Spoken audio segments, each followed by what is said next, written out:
அன்பு உறவுகளுக்கு வணக்கம். ஆபிரகாமினுடைய மதங்கள், ஆங்கிலத்துல ஆபிரகாமிக் ரிலிஜன்ஸ் அப்படின்னு நம்ம சொல்லுவோம். எதெல்லாம்? யூதம், கிறித்தவம், இஸ்லாம்.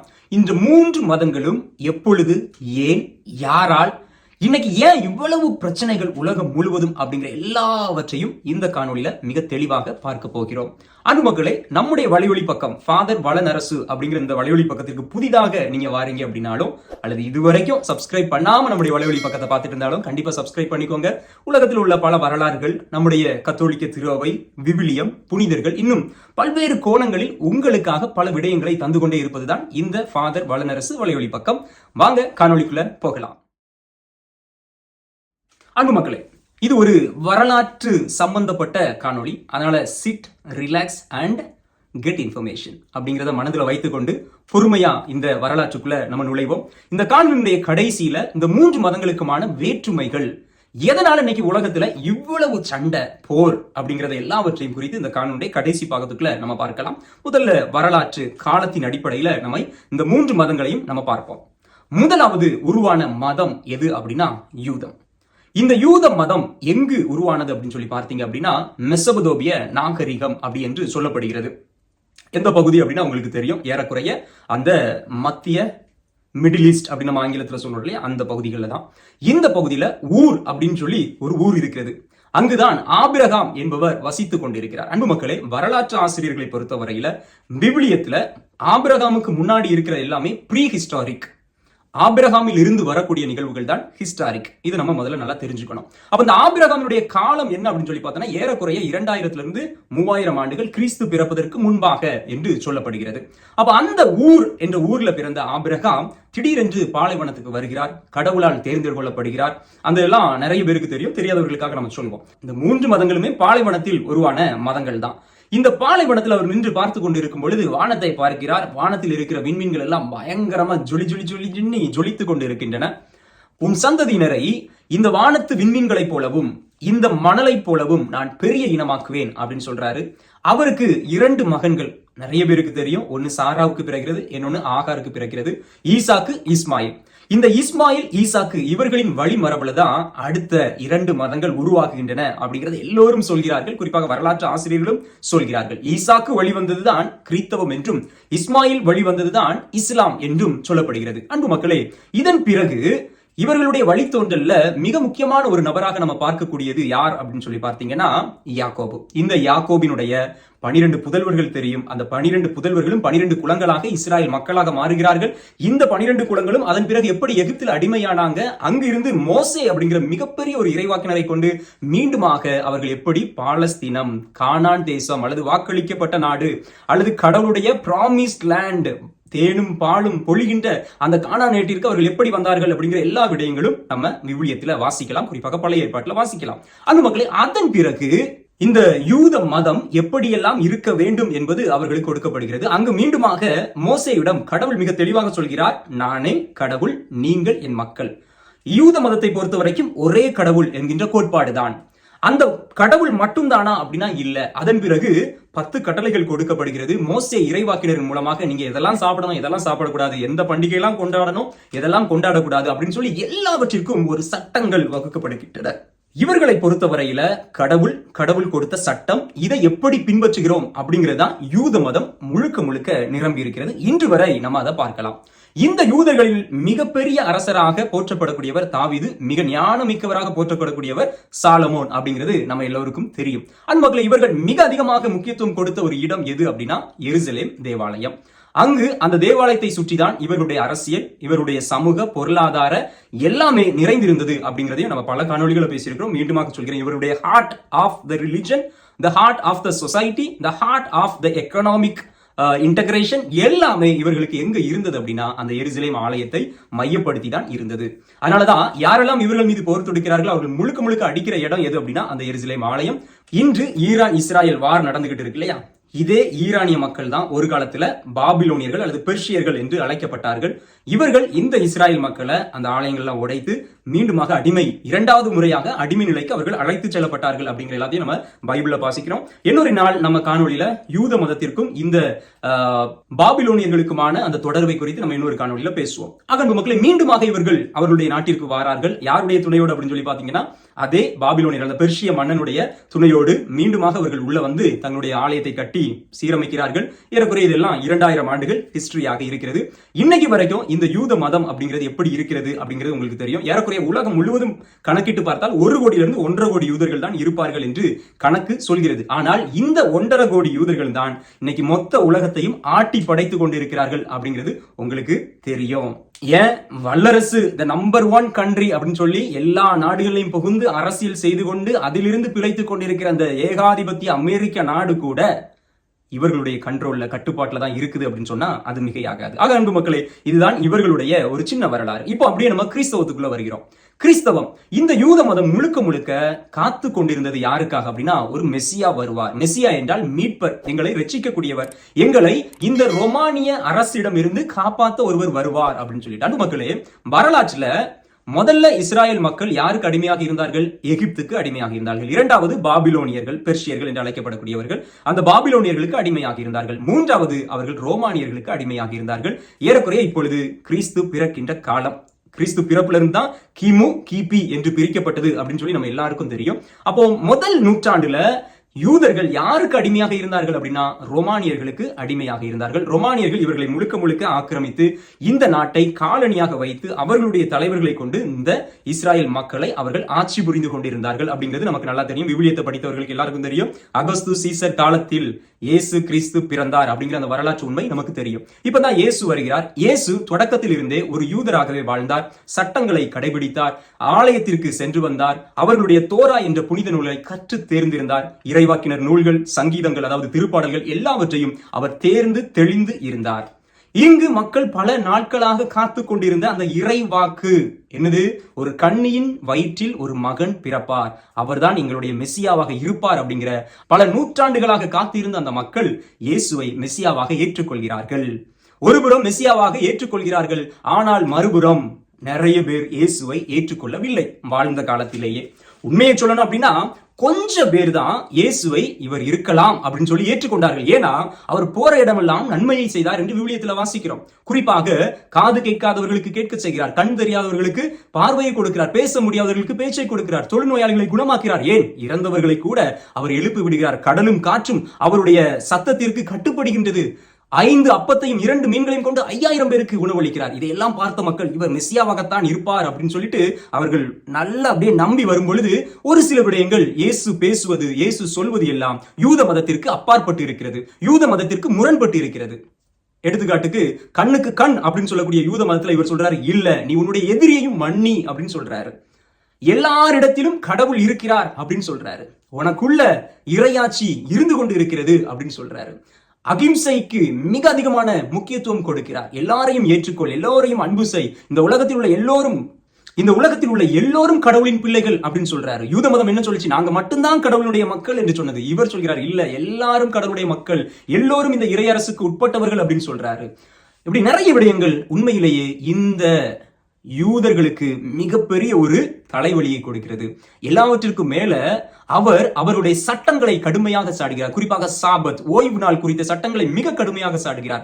தேவாலயத்தை குறித்து என்னுடைய தந்தையின் வீடு, இதை நீங்கள் வாணிக கூடாரமாக மாற்றிக் கொண்டிருக்கிறீர்கள் என்று சொல்லி அவர்களை கடுமையாக சாடுகிறார். இப்படி பல்வேறு விதமான செய்திகள், அவருடைய நடவடிக்கைகள் எல்லாவற்றையும் யூத மதத்தில் இருந்த பரிசேயர்கள், சதிசேயர்கள், தலைமை குருக்கள் என்று அத்தாரிட்டியில யாரெல்லாம் இருந்தார்களோ அவர்கள் எல்லோருக்கும் இயேசு ஒரு த்ரெட்டா, இவரை நம்பி பெருங்கூட்டம் போய்கிட்டு இருக்குது, இனி நம்முடைய யூத மதத்திற்கே இது ஒரு பெரிய பிரச்சனையாக மாறிவிடும் அப்படிங்கறத தெரிந்து அவரை சிலுவையில் அறைந்து கொள்கிறார்கள். 3ஆம் நாள் அவர் உயிர் தெழுந்தார் என்று கிறிஸ்தவம் நம்புகிறது. யூதர்கள் இன்று வரை அதை நம்பவில்லை. இஸ்லாமியர்கள் அறையப்பட்டது இயேசு கிறிஸ்துவே கிடையாது, அது வேறொரு நபர் என்று சொல்கிறார்கள். ஆக இந்த இடத்துல அதன் பிறகு அவருக்கு பின்னால் வந்த சீடர்கள், அப்போஸ்தலர்கள் என்று சொல்லி இயேசு கிறிஸ்துடைய வாழ்க்கையை உலகம் எங்கும் பறைசாற்றுகிறார்கள். இன்று உலகத்தினுடைய மிக முக்கியமான முதன்மையான மதங்களில் ஒன்றாக கிறிஸ்தவம் இருக்கிறது அப்படிங்கிறது நமக்கு தெரியும். அன்பு மக்களை, நான் ரொம்ப சுருக்கமா தான் சொல்லிக்கிட்டு இருக்கிறேன். வரலாறு தெரியாத நபர்களுக்காகத்தான் இந்த காணொளி அப்படிங்கறத மீண்டும் நான் நினைவுபடுத்திக் கொள்கிறேன். 3வது நூற்றாண்டுகள் வரை கிறிஸ்தவர்களைப் போல இதுவரைக்கும் வரலாற்றில் எந்த இன மக்களும் துன்பங்களை கண்டது கிடையாது, வழியை அனுபவித்தது கிடையாது. வரலாற்றில் இதுவரைக்கும் கண்டிடாத மதத்தின் பெயரால் அவர்கள் பட்ட கொடுமைகள் அத்தனை. அதையெல்லாம் தாண்டி 313 ஈடிக்ட் ஆஃப் மிலன் அப்படின்னு சொல்லிட்டு கான்ஸ்டான்டைன் அப்படிங்கிற பேரரசன் கிறிஸ்தவத்தை ஏற்றுக்கொண்ட பிறகு உலகம் முழுவதும் கிறிஸ்தவம் ஆளுகின்றது அப்படியே நம்ம சொல்லலாம். அவ்வளவுக்கு பட்டி தொட்டி எல்லாம் பரவி விட்டது அப்படின்னு நம்மளால சொல்ல முடியும். அந்த வகையில் இதுல நம்ம நிப்பாட்டிக்கிட்டு அப்படியே ஒரு 600 ஆண்டுகள் கழித்து மீண்டுமாக அந்த அரேபிய பாலைவனத்துல இன்னொரு மதம் புதிதாக கிளம்புகிறது. அதுதான் இஸ்லாம்.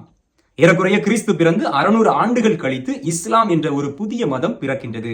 இது ஹீரா அப்படிங்கிற ஒரு குகைக்குள்ள, அந்த பாலைவனத்துல ஒரு குகைக்குள்ள முகமது என்ற ஒரு நபருக்கு கப்ரியேல் தூதர் அவருடைய தியானத்துல காட்சி கொடுத்து அவருக்கு ரெவலேஷன் கொடுக்கிறார் என்று அவர்கள் நம்புகிறார்கள். அதன் மூலமாக அவர் எல்லாவற்றையும் எழுதுகிறார்.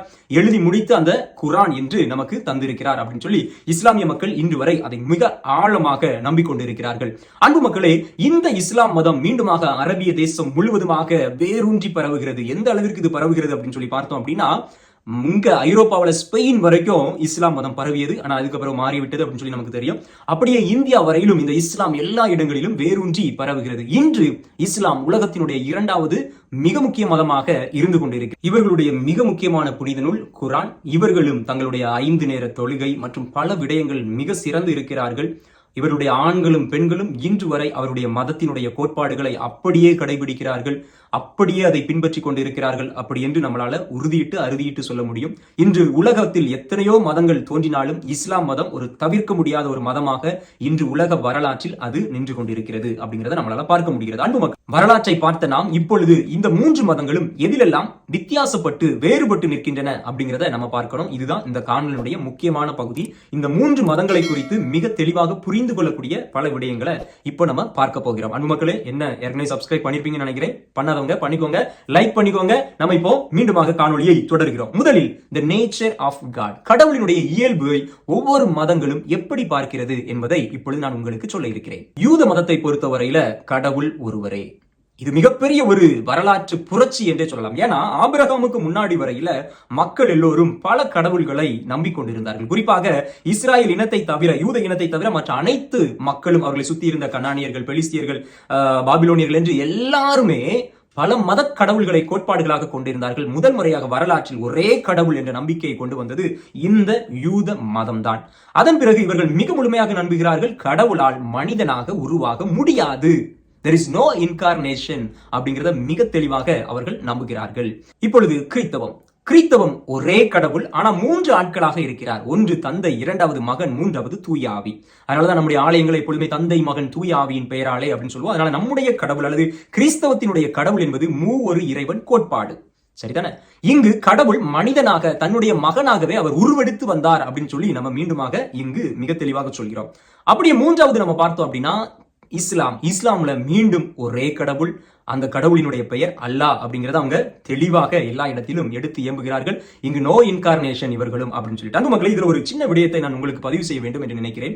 மிக குறிப்பாக முகமது அவருடைய மதத்தை, இஸ்லாம் மதத்தை உருவாக்கும் பொழுது அவருடைய சுற்றி இருந்த ஊர்கள் எல்லாவற்றிலும் கிறிஸ்தவம் பரவி கிடந்தன. எல்லாவற்றிலும் முதல் 6 நூற்றாண்டுகளிலேயே எல்லா இடங்களிலும் சிலை வணக்கங்கள், புனிதர்களுடைய வணக்கங்கள், அப்போஸ்தலர்களுடைய பாரம்பரியங்கள் என்று பெருகி கிடந்தன. அப்பொழுதுதான் முகமதுக்கு ஒரு எண்ணம், கடவுளுக்கு உருவம் இருக்க முடியாதே அப்படின்னு சொல்லி அவர் மீண்டுமாக நான் உங்களுக்கு யூத மதத்தை இன்னும் ரிஃபைன் பண்ணி தாரேன் அப்படின்னு சொல்லிட்டு இஸ்லாமை உருவாக்கியதாக பல வரலாற்று அறிஞர்கள் கூறுவதை நம்மளால பார்க்க முடிகிறது. அன்பு மக்களே, இங்கு நம்ம இன்னொரு விடயத்தை நல்லா கவனிக்கணும்.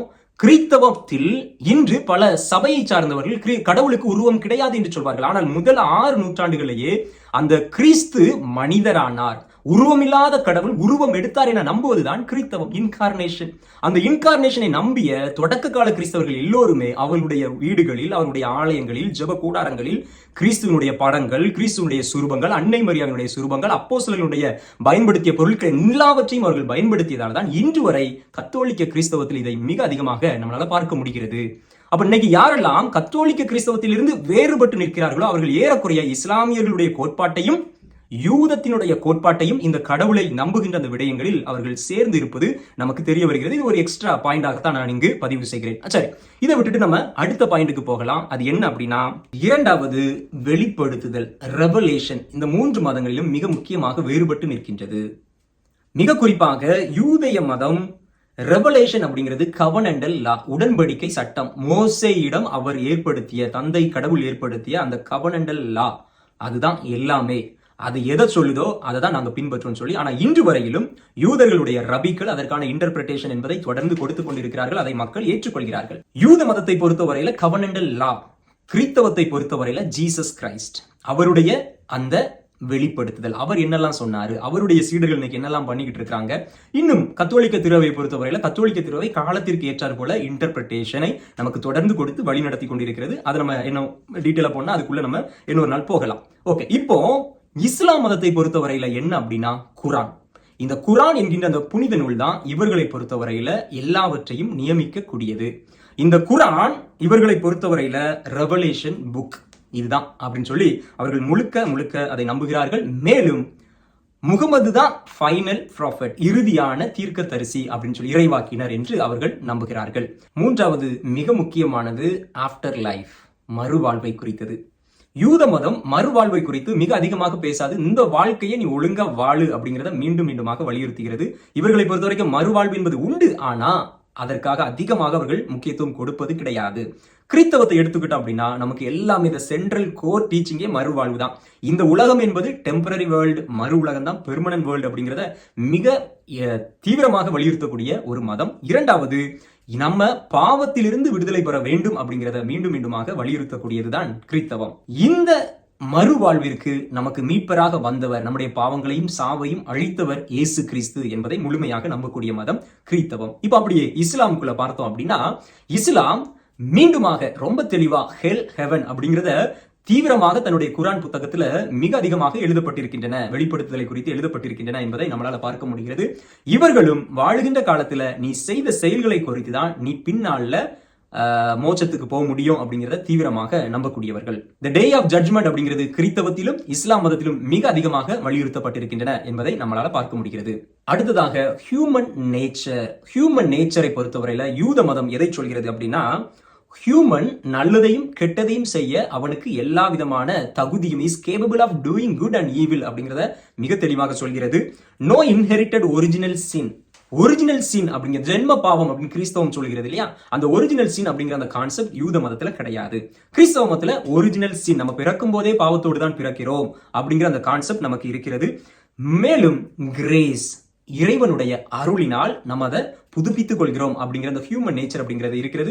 மேலும் மிக முக்கியமாக ஃப்ரீ வில், மனித சுதந்திரம் அப்படிங்கிறதை கடவுள் மக்களுக்கு கொடுத்திருக்கிறார். அதன் மூலமாகத்தான் ஒருவன் நல்லவனாகவும் கெட்டவனாகவும் வாழ்கிறான் அப்படிங்கிறதை குறித்தும் நம்மளால கிறிஸ்தவத்துல பார்க்க முடிகிறது. அப்படியே இஸ்லாமுக்குள்ள வந்தோம் அப்படின்னா, இஸ்லாம் ஒரு மனிதன் பிறக்கும் பொழுதே அவன் தூய்மையாகத்தான் பிறக்கிறான். அவன் வாழும் காலத்தில் செய்யக்கூடிய நல்லதும் கெட்டதும் தான் அவனை முற்றிலுமாக மாற்றுகிறது அப்படிங்கிறத சொல்கிறது.